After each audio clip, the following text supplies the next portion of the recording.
bless you. This is Prophetess Miranda. I want to welcome you to a coffee time with me.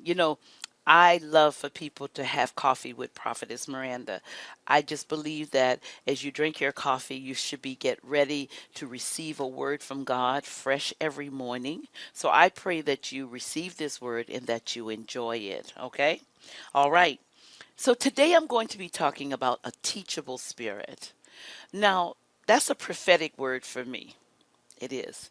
One of my mentors taught me that if you wanted to excel in the spirit realm, that you must command your spirit to remain to be teachable. You're going to find that if you can maintain a teachable spirit, you will not be prideful. The spirit of arrogance will not rule. You will hear God's voice. You will never wonder about if you made a wrong decision, because if you're teachable, there's a certain posture in which you stay in. Whenever a person tells me, "Oh, prophetess, I miss God," I this, no, you know what? You were too busy. You got on your own stuff. So you switch from God's mind to your mind, which your mind is limited, and that's where the errors and the mistakes come. But the key point is that your spirit is not teachable. Whenever a person gets off in God, they have went into the spirit of pride, which causes you to be unteachable. When a person is unteachable, error is coming. Error is coming. Self is getting ready to be built up. That means that you're feeding the flesh, and that means you're going to find yourself in a shipwrecked place. Now, a shipwrecked place does not always mean that you are like not in God, or you leave the word, or you leave God completely. No, you still on the ship. It's just shipwrecked. It's on the side of the ocean, up on the sand, standing still, not doing anything. When something is shipwrecked, it's lost. It's lost. It's up on the beach, or on the sand, or wherever it is, and it's just sit there. And it's got to wait till somebody pushes it back in the water and let it get moving again. When you're shipwrecked, you lose time, you lose glory, you lose anointings, and you lose momentum to strive in the kingdom. That's when you get that spirit. You ever get that spirit that you start forgetting to read? You don't have a desire to read. You might get a little lost in your praise, for a little bit. You don't have a God consciousness. You're shipwrecked. You just don't know it. But the core of it is that you don't have a teachable spirit. One of my prophetic mentors told me how to position my spirit to remain teachable at all times. And I pray that this message will get on the inside of you. Prophetic messages.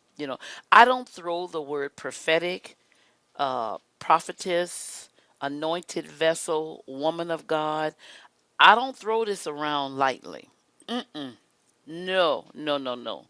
No, no. Because see, when somebody say they calling for the prophetess, oh, they calling for miracle signs, wonders, and they calling deliverance could loose at any time. Any time.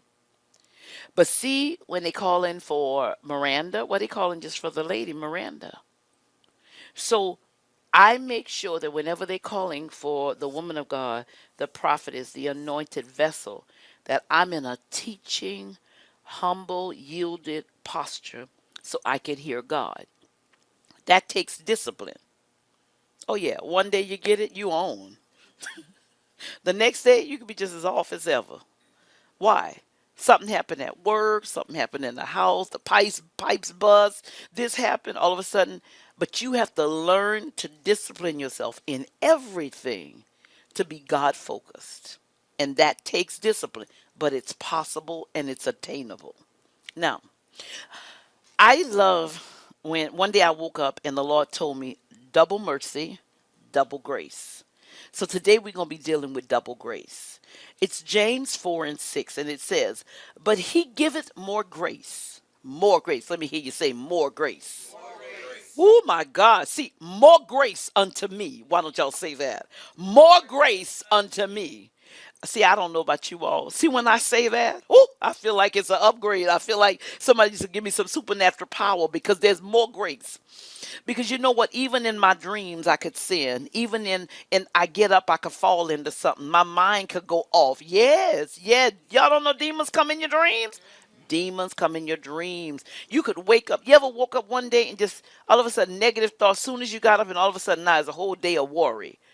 Demons met you after you got out the bed. They waited for you to get up. This is the reason why you got to command your morning. You command your morning, you elevate your day. You command your morning, you command your thinking. You command miracles. You command supernatural miracles. Do you know you can command your birthday. You can command your day with God. You can decree and declare that I walk in lofty places no matter what. But you got to command it. So the double grace says, but he giveth more grace. Wherefore he says, God resisteth the proud, but giveth grace unto the humble. Psalms 138:66. For though the Lord is high, he regards the lowly, but the haughty he knows them from afar. You ever had anybody say, Prophetess, I feel so far from God? Prophet, I just don't feel close. I don't know about you all, but when you have an elevated walk with God, there's a closeness you feel. See, I always feel protected. It'd be great. They say I need a bodyguard, but well, I got angels. And you know what? There's a comfort they bring. Like, okay, let me see. Anybody ever had an electric blanket? You feel all cozy and wonderful. You know what I mean? Just imagine a walk with that all the time. So the minute that's not there, guess what? Pride has entered. Pride is hard, cold, conflicting all the time. Oh, I just gave y'all a drop. When you don't feel that comfort, something else has moved in. But it reads, for though the Lord is high, he regards the lowly, but the haughty he knows them from afar. See, when that pride steps in, you feel distant from God. You don't know what you're doing. So then you go in your own mind. Your own mind steps in. I'm gonna do what I know. I know what's best. Next would be Proverbs 3, verses 34. And it says, towards the scorner, he's scornful, but to the humble he gives favor. He gives favor. And the wise will inherit honor, but fools get disgrace. See, whenever you don't have a teachable spirit, disgrace is coming. Yeah, you're gonna be saying you sorry. You're gonna be saying anybody ever send those text messages? Well, if you're humble, you should be to send some text message to somebody and say you're sorry. Y'all ain't send no text message? Oh, so y'all walking in plain pride right now. What? Oh yeah, because when you come to yourself and you come back to that place in God, he starts reminding you of yourself. And he does. He reminds you that you're in a haughty place, or you're in some place. Now, next would be Proverbs 29 and 23. One's pride will bring him low, but he who is lowly in spirit will obtain favor. See, a low in spirit, they just stay abound, they stay abased. And you have to manage your spirit. Even if you know what you're doing and you're the smartest one in the room, just go it on and stay humble. Just walk on through it and yield. But you have to command your spirit. The spirit of pride makes you lose the voice of God. You don't hear him. Ndeho oreba sheke. Now, let me just say this. Those of you that are wise, a wise person is teachable. They're eager to learn and they are eager to be corrected. You know when somebody actually, let me give you a sign whenever somebody don't have a teachable spirit. You know the first thing they say? I know.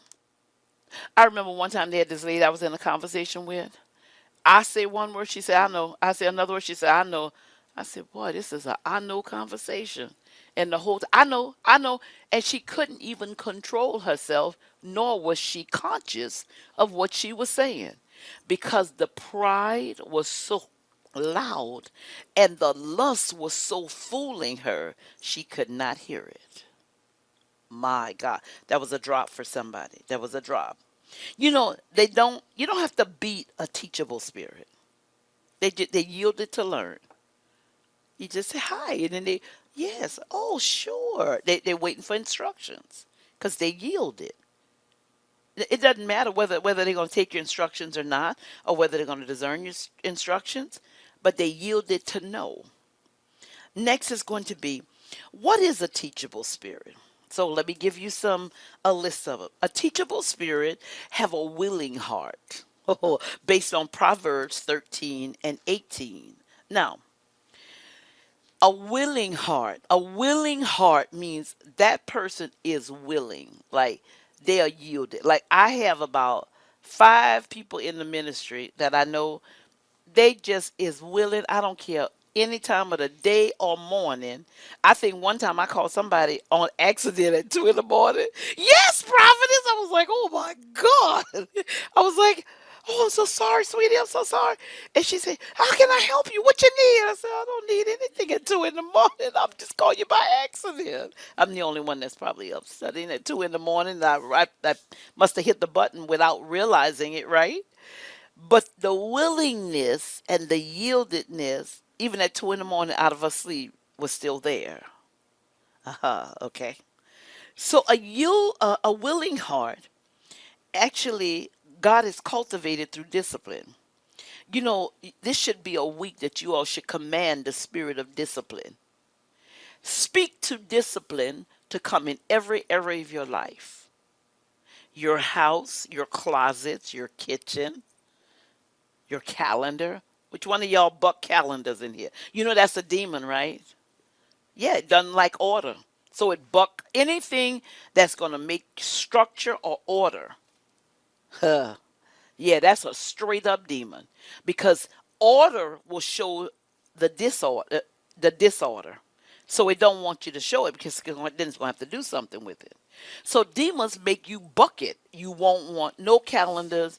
You won't want to do anything with order, because once you line that up and whatever you don't do, you can't get away with it. Now, the next thing to know what is a teachable spirit is, um, they learn to listen. Now that's an art, but let me tell you, it's powerful in the prophetic. Now, in a teachable spirit is one who learns, they like learn to listen. The minute someone's talking, they shut their thinking off, their high thoughts off. They shut it off, they close it down, and they hear what the person is saying. Whenever somebody's talking to you, their mind is already thinking about what they're going to say. They are not listening to you. They don't care what you're saying. They just as prideful as ever, because whatever you're saying is unimportant, even though you could be telling them where the $1 million is. I could tell you, lady, I got a key for you to go get the $1 million, but you can't hear it because in their mind, they're already ready to combat. You know what? We in Nabi Healing Center. Y'all can do the bucket anytime. Just do the bucket. Just do the bucket. It's okay. Nobody know what's in the bucket but Jesus. It's all right. So you learn to listen. A teachable spirit learns to listen, because especially if you're dealing with a prophetic vessel, you never know what a prophetic vessel is going to say. There were times in my beginning of the prophetic, even my joking would come out would be prophetic. I would even stop joking. I say, "Oh, I gotta stop this," because it would start. I remember one time I was kidding with a lady. I said, "Oh, girl, you better be careful." I say, "Girl, you might have a baby." You know, a month later, that lady said, she said, "You're not gonna believe this." I said, "What?" She said, "I went to the doctor. I'm pregnant." I said, "What?" I said, "Oh God, that was just." I said, "Not my fault. Not my fault. Not my fault." But even in joking, you have to be so careful. But if you learn to listen, you can hear and you can stride. Even if you're gonna throw the information out, even the person is trash after. But I believe even in negative stuff or trash stuff, I can pull wisdom from it. Because one, I know what to talk to you about and what not. I know where you have wisdom in what area. So I know when you talk in a certain area, I'm gonna tune in, extra ears. So either way it go, if you learn to listen, it's still gonna be good. Now, the next thing is love asking questions. My mentors, to all of them, every one of them, love for me to ask questions. Because I just figured there was just so many things in life that I was not wise to. Um, my before Christ, I was seduced a lot because I had such an open spirit. Uh, I was sheltered. And when people are like that, vultures look for them. And that's why God has to extend special gifts and grace to them. And as soon as I got saved, I mean within weeks, the Lord began to cultivate my spirit, show me things. My gifts started immediately. And I couldn't understand. I remember asking a prophet, why did my gifts start so soon? Other people have to take time, they pray for them, they fast. And he said, he said, God takes care of the babies and the lambs. I said, oh, Jesus. I said, okay. He said, and he will give them gifts to protect you. And that's exactly what it was. Because I was in the church, it was new. I mean, there were vultures in there. I was a young 20, 25, and one child. I was single, and there were vultures in there. And the Lord began to give me gifts. And my gifts have always constantly elevated because he gave me the key. He said, you want elevated gifts? Remain teachable. There were weeks I would spend, the Lord and I would play this word game, and I would command a teachable spirit because I wanted to hear. I got so sick of the enemy tricking me, and then after say, oh, that was the devil. I'm like, you know what? I'm sick of this. And it happened, like I remember one week it happened like at least 4 times. And I kept saying, Lord, show me the devil before. But if your spirit doesn't remain teachable, you miss it. Why you miss it? It's not because God didn't show it. If you go back in your life, think about the times you messed up. Didn't you get warning? Oh, yeah. When I go back and I think now, even some things years back, I go, that was a warning. Ooh, the Lord showed me my spirit. Ooh, that dream wasn't about Shirley. That dream was about me. Shirley was just the person God was using, but that was me. You do know in dreams, God will use another person to show you, right? And it's a parable in the Bible. Just like when Samuel went to when the prophet went to deal with David, and he said, David, thou art the man. But he used the parable. Guess what? He was so prideful he didn't even know it was him. He didn't know it was him. Ooh, don't that sound like us? You don't even know. No, Miranda, the dream wasn't about Shirley. You were Shirley. You were Shirley. That was you. God was saying, this is you. But don't despise when the Lord shows you things like that. Because he chastises them he loves. And but to chastise someone, you gotta be close to them, right? I can't chastise you as you way across the world, but you're close to them. You monitor them. You're around them. Thank you for watching. If you would like to give, you can text GIVE to 877-582-5403. Or go to prophetessmiranda.com, click Give, and use the website to donate. Make sure to explore the website for free e-courses and upcoming healing and deliverance services. Make sure to hit the bell to be notified when new videos are released. It's time for true healing and deliverance.